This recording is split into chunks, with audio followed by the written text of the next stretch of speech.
chum zirna huanga chuan Fenthlir sang ni somni panga kan thlir ho le dona Fenthlir sang ni somni panga a hian mithiamten Zirlaite hmakhua chi hrang hrang an soya chungte chu Zirlaite ta na tangkai tak tak ani awangin khaikhawm mai lovin episode hrang hranga thenin kan thlir ho don ani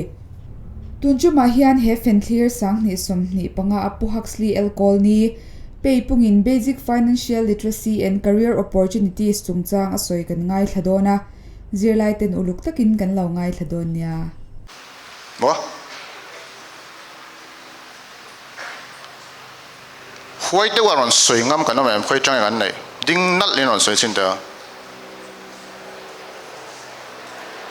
all sam bezu na kan tho na tang ani kan lak lu income na tho lo chon paisa nei thei lo om mei hian paisa nei thei lo na kan tho lo chuan chu chiang sa ma se kha kan paisa lak lo kha khoya nge kan kaltir don ti hi kan kaltir da na zirin finance thiam le thiam lo kar a hladon ta ni number 1 savings number 2 expense number 3 investment punna hemi pathuma hian kan paisa hi akal dan adik lo chuan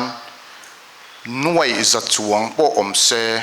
kan paisa hi rules so mani chu 50 30 20 entita fundamental ania omzia chuan expenses a hian engle khole akal nem tlang puini expenses a hian pahni oma chu needs and wants ani needs and wants omanga ta hian chuan I expense tamjok hi in needs cycle nge tur ni imamo idu ni lawin imamo kal nge tur ni antinan in nu le paten cheng sum nga lo peta chewa expense nei do ni I expense ka imamo nge idu I clear thiam huna ta hian chuan I expense a khan idu le imamo I clear huna imamo zonga I man ral kha savings a lutang mo chuan savings a labak zong kha investment a lutur isiam rem liang 50 30 20 50% ta hian a kalanga 30% ta hian a kalanga 20% ta hian a kalang ngatinge chu ngatinge investment at le mang ti chuan mishing chu mamo nei kan ya kan mamo tama emergency a he kan mang ma se ke mani mamo kan mahun mamo huna chuan tami hi kan man tur kan lo duan lokang kan chung kwa a kan nu le pa tia hei hi zot chin ro kan nu ka pa kan poisa che dan hi hetia hian kan che em ti chin ro chuan in hovele voina po in zot chinang chung le kwa choi khop na de choi nei nga in zot tanga ipa emo inu khain chuan kan nu ka pa kan poisa hi kan la lut ta a kan chung kwa hian kan poisa hi eng tin nge chet reng reng le khuya nge kan poisa hi kalral nember kan hri em inti china an hriam expense a kalral nge savings kan neim kan savings to emergency tan savings kan neim ani investment hi kan nei shim shim em khuya kan investment hi kal ti kha han zot chin ula chuanin an chan dan cheu hi kan office ate lo leng la ru kan soido chuan marshal donia food policy hongzali somli shalo gano mem ala lo tuka food policy kan tita a hosak thut du lo hi kan omem kanom karing lo tro nia ma se hosak thut na hian enge thlen mo hosak thut na hian pani a thlen tlang pui illegal thil kan lut ani lo vek po in bum na thila kan lut hei ke ni chuan psychographic analysis kan tia mishing hei kan client te hi analysis kan nei thina khuya hian nge antina mishing psychology a chuan hei thut policy adu to chuan aril rui thut policy lu to chuan du thlanna pani a hian alut nge illegal thil ni lo panin bum na a hosak thut du wangin in bum na ti po shelowin hosak thut na tur ni chuan alut popang mase anwa chau in bum na ti hriang ani lo vek pon illegal thil ti shereng chungin a hosak thut na tur ni chuan ati hre lawang chu chunga te de chuan thut kha adu wang ani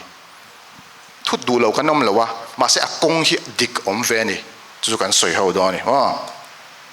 on chuan finance enge omzia le han thlang tengula a b c d khoi nge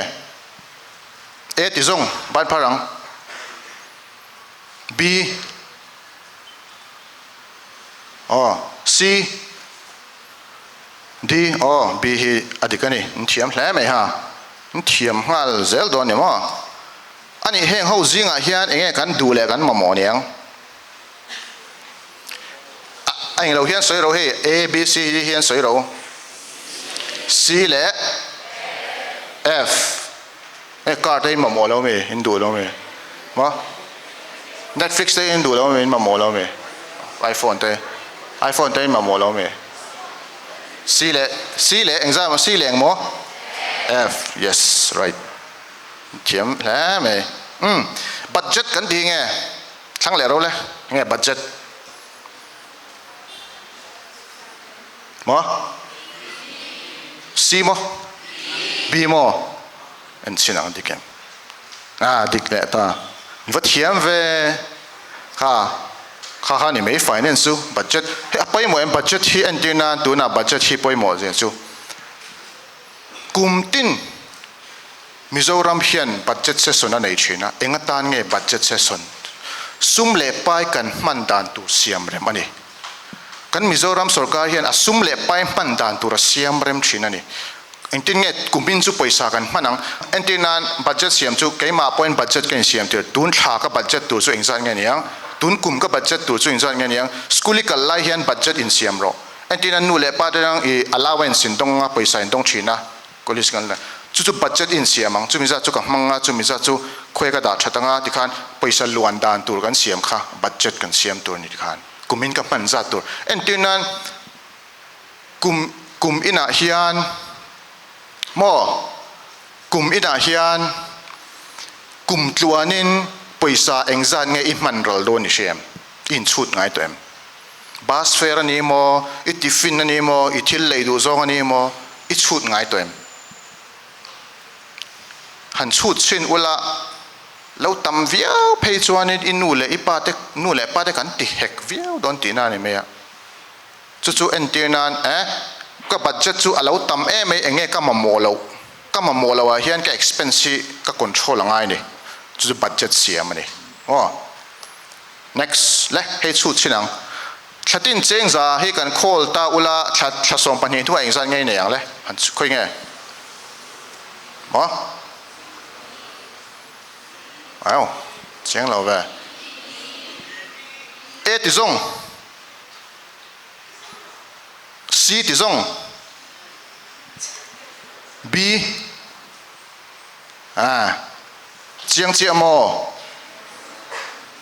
chiang mo adike alo chua dan shem mathematics chu ka shil lo chunga lo chua dan kha simple lo dogani ani tuna tikan te ve thong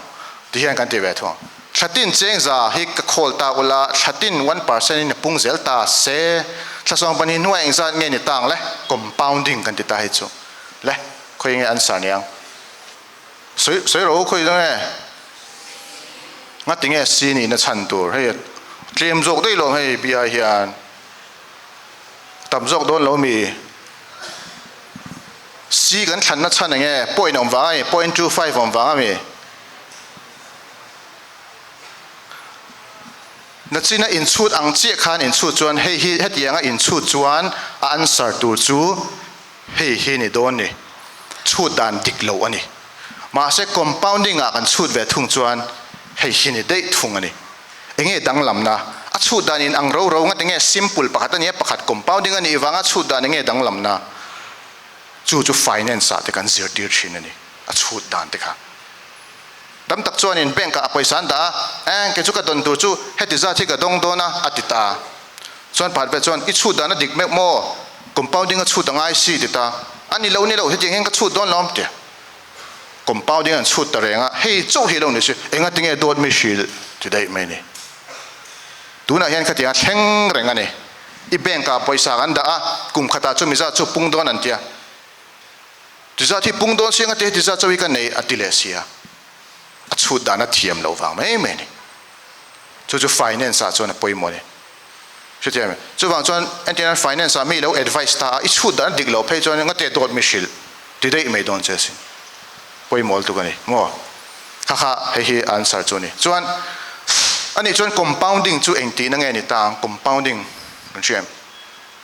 coi nghe hẳn thăng đầu khi tạo ra hiện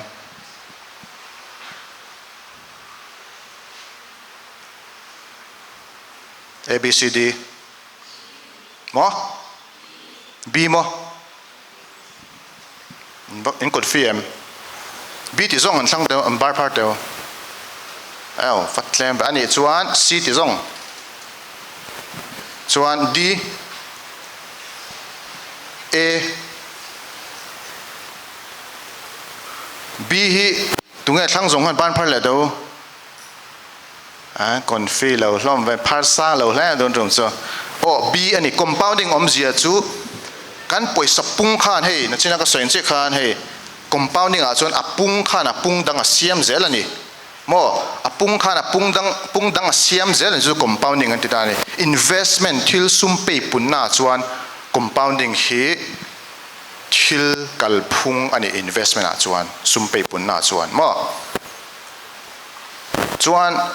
poisa khol dan habit thaber chu nge niang thang le to le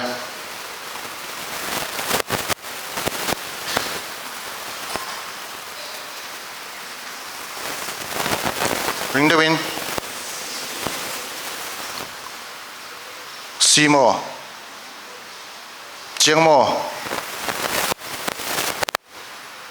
poisa tam tak nei huna chia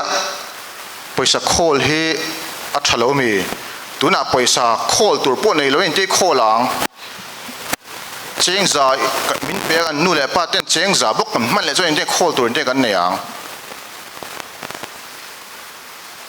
si hi answer ni zia chu cheng za min pek apiang kha ka khol tur zat ka rules ka soi kha 50 30 20 rules kha kan ma chu poimo ber many chuan career kan ti ta hei career tam lu tu ni finance career chuanin khoi beng an thanang hei an lang kim theilowa se poilo tam lut tu ni finance chuanin khoi ngai luang capital trading stock market ai lu duem personal finance ai investment lamai lu duem accounting lamai lu duem ma se filter dan thadeu kan ne ya ga ni chuan hei ta pen lo ma tax ate RBI dai lu duem fintech ti dai lu duem hey investment banking corporate banking tam tu ni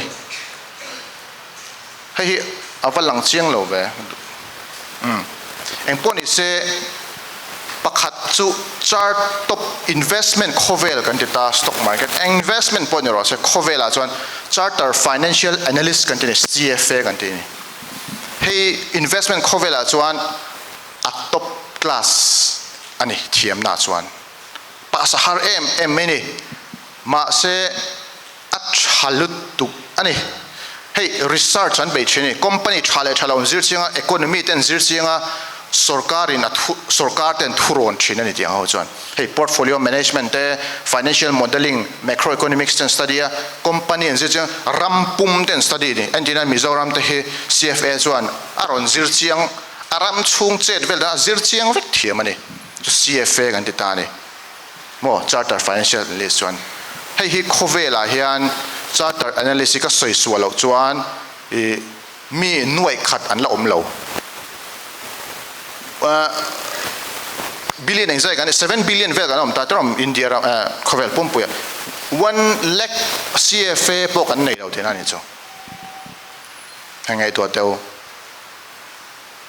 chu akal phung ani CFA chuan top class ani top many hei engtika tanga zirtu master in zo huna chia in zir thai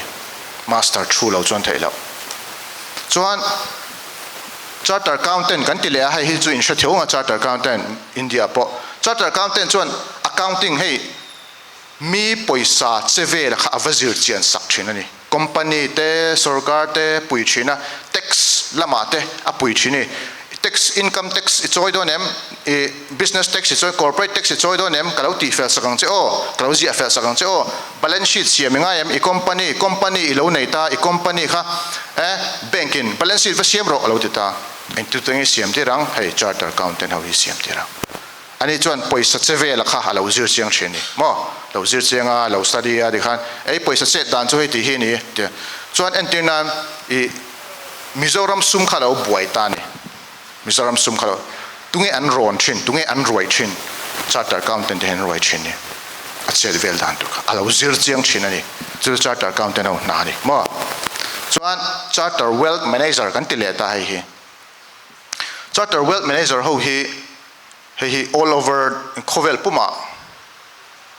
arin tla le ta ni ani chuan investment planning antina mimala nan va thok to thini antina investment ni tu ma charter wealth manager ne nai kalang alo zir chian sakang che nang chu hei idin huna tang hianin invest na tur chu hei hi ni sumi pe pun na tur chu hei ni kum iu patosia ani chuan kum somruk nulama en khoi change poisa nei ta kang retirement planning te ti sak thini chuan financial education pe a chuan risk antinan charter wealth manager ne nai vakala ka sum dun mun hi a thange thalo ka shadu ni disa thi kala luta disa thi a chuak thina ma se ka in dei ngai lo ran ka poisa hi ka in dei thailo poisa khol po ka nei thailo atitani ani chuan I poisa chu ka lo zir chian sakang che I poisa che dan chu ka lo zir chian sakang che chumi a chuan chumi chu kala chu rules kha izom lo ni izom lo dan chu ta tang hian izom lo ni lo ti chat mai do ni a zir chian sanga doctor ang chi an ni financial doctor kan ti chini mo doctor ho po blood test va nei ro chumi test sungai tia an va test zela test result tang hi ani hi ni tia chu tiang bok chuan CWM po hianin test nei ta data ala test nei result test nei test result tang chuan hi ni ti ve thlap mai thei ve kani chumi call chu kina ga ron tar lang don chuan antinan stock market research analyst hian engi ati thinang an soi te la engi rin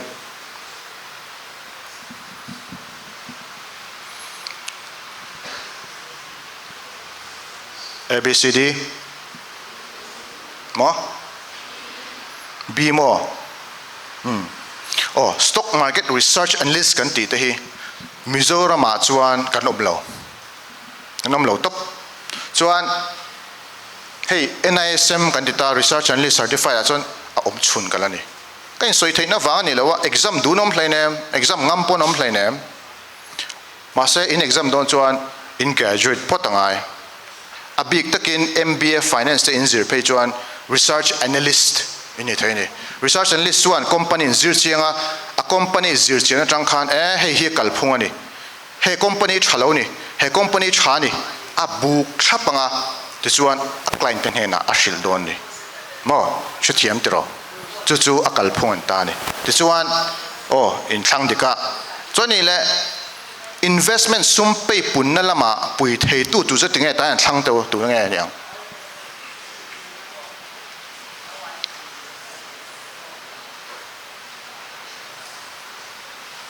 mo soi teu ABCD mo kan zir to ka kan en nu tang han ngai to ta la khoi henge yang khoi doctor hena pui thei chong em lawyer hena pui thei chong em IAS hena pui thei chong em chuan tui nge pui thei ta chong B E C ti zong C thang nom lo mo ani B vậy chắc sung về nó tiếng nghe các lẩu mì nghe B C hay hi nè CFA nó bùi thầy chứ charter wealth manager nó bùi thầy chứ research analyst nó bùi thầy chứ share tour mi lệ kha azir na ivapan ringota enge azir chua poishet lo financial advice falak ngot kha a field ani lo chuanin to ta soi nge soi lo poising ni sheta mo chu Mizoram a hian ron tur pakhat ma kan nei lo hei hi chu a har sat na ni finance a kan nu fuan san zir tir na tha kan nei lo wang ani ani fintech kan thata menge fintech omzia mo fintech example pakhatalan soi thega no mem tili po anon kal thina tili ina TMC program ade po khanin company kha sum don zir dan te it nei ta khatangan fintech te kha enge soi thega no mem fintech example GPay kan threm hey fintech ani financial technology tinani in shit yam fintech chu fintech entrepreneur chu englam pangai tang tan b tuna kan tilang lokanga fintech omzia chu hen muam ke ni chuan tuna hian project kan kalpuya AI Peipung AI kan tia artificial intelligence man kan tumani tuna hian chuan hei assessment kan langa ti hian ama kha kan zir chiang don ni akum te ti khan kan zir chiang anga he ti hian kan zir chiang char ti hian zo na kan zo charanga hian zo na kan zo ta chara kapu nang chu hei hi ini na ni aron te do ni kan khol khan he kan khol hian chumi chu ini na ni a hemi ini na tang le i behavior kan analyze atang i psychology atang hianin heng ho hi invest theina tur ani ati don ani kan khol chuan hei in la sa thiam longa ma se ti hian kal don ta ni chuan akal lenga ti hian i invest chan duem atianga chuan angoro kale invest du lo ka zir le phot don in zir ka du kan la zir hri phot te ati don ni chuan a zir don ni hei mutual fund lampang kha zir don ni kan zir te atia chuan zir don tan ta hen mo ta hei hi kan website ania kan zir tirna hana lut don ta ni online hi Mizoram chuan fintech masaber kan siam don ti nani ti hian chu tuna hian kan kalpui dona hi India ram puma le khovel puma tlangzar kan tum ve don ani Mizoram atang mo chu tuna hian kan thil tum pakhat ani vea chu fintech finance lama chuan hi kan thil tum pakhat alo ni ve ta ni kha fintech kan ti chu kha tiang kha fintech alo ni ta ni chuan kan cheriang han ani le app siam tan ta chuan sumpei punna investing sumpei punna hi engatan nge sumpei pun hi engatan nge investing hi engatan nge kan tiang engatan nge yang sang tu ABCD C mi D mo B mo enchina B sumpei pung kan ti chuan hei ha takin na kan thok do ni tuna som pani ten zira in graduate nuan ta in thok do na ni ha dewin na in thok do na ni a chen pei chu ngoro ka na tho hi nuam ka ti lo ma se poisa ka du sia na ka thok do na ni in ti do na ni takin chuan chu na in lo thok ta poisa in lo nei ta in lo hlo ta ta chuan in poisa kha in da me chuan mo in poisa khan in pay pun chuan investment a in kaltir chuan in poisa khan ha taka na in thoa poisa in lak lu khan in poisa khan na lo tho sak ve thei cheu ni engtin nge na a tho sak thei dan cheu ti chu kina karon ta lang chu investing kan ti ta ni sum pay pun mo chu ha dewin na kan thoka ngatinge kan poisa te na dewin thoa lo thok ve thei na tur hi kan shiat chuan chu investing sum pei pung kan ti ta ni mo lo shiat thiam tan chuan heng zinga hian enge investing chu niang le han thlang le to le ABCD D mo B mo adik che in thlan kha B ni company share leite peipung om tura bank ka poisa da te in mun leite hi investing vekani mase cheng za lek chuanin invest su har ve khopang mo in pocket money tang chuan invest har ve khopang chu wang chuan invest in la thei don lo ma se enge in thei tur niang pakhatom enge in theiang invest su in la thei lo mai thei ma se in thei pakhatom enge ring the win mo savings ti ga shia savings kan pom tlang em in call thei etinan 50 30 20 rules akhan 20 mi tur kha inval nei lo mai thei ma se 50 50 pon in lakal thei